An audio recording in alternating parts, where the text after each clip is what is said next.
যে আমি যদি বেবি নেই তাহলে আমাকে ডিভোর্স, আমাকে সংসার না হলে বাচ্চা, দুটার একটা চুজ করতে বলা হয়েছে। তো সেখানে আমি বুবলি বাট আমরা আলাদা থাকছি, কিন্তু আবার দেখা যাচ্ছে যে শেহজাদের জন্য তো সবসময় সেই যোগাযোগ। সব জল্পনা কল্পনার অবসান ঘটিয়ে অবশেষে নিজেই বিয়ের কাবিননামা প্রকাশ করেছেন বুবলি। এতদিন আড়াল করে রাখা এই নথির সামনে এনে বুবলি যেন প্রমাণ করতে চাইলেন সাকিবের সঙ্গে তার বৈবাহিক সম্পর্ক শুধু মুখের কথা নয়, আইনগতভাবেও বৈধ। এর ফলে যারা এতদিন বুবলিকে নিয়ে প্রশ্ন তুলেছিলেন তাদের মুখ কার্যত বন্ধ হয়ে গেছে। এরই মধ্যে কেটে গেছে সাকিব বুবলির ছেলে শেহজাদ খান বীরের 5 বছর।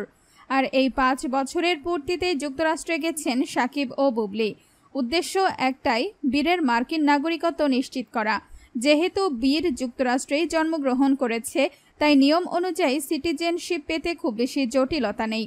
তবে শর্ত হলো বাবা মায়ের উপস্থিতি এবং তাদের বৈধ সম্পর্কের প্রমাণ। এই কারণেই যুক্তরাষ্ট্রের কর্তৃপক্ষ প্রথমেই প্রশ্ন তুলেছে বীর সত্যি সাকিব বুবলির সন্তান কিনা, আর দ্বিতীয়ত তারা সত্যি স্বামী স্ত্রী কিনা।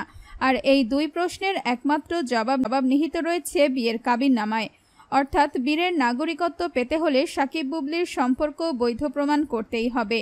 আর বুবলি যদি সত্যি কাগজে কলমে সাকিবের স্ত্রী না হতেন, তবে কাবিননামা আদৌ সামনে আসতো না।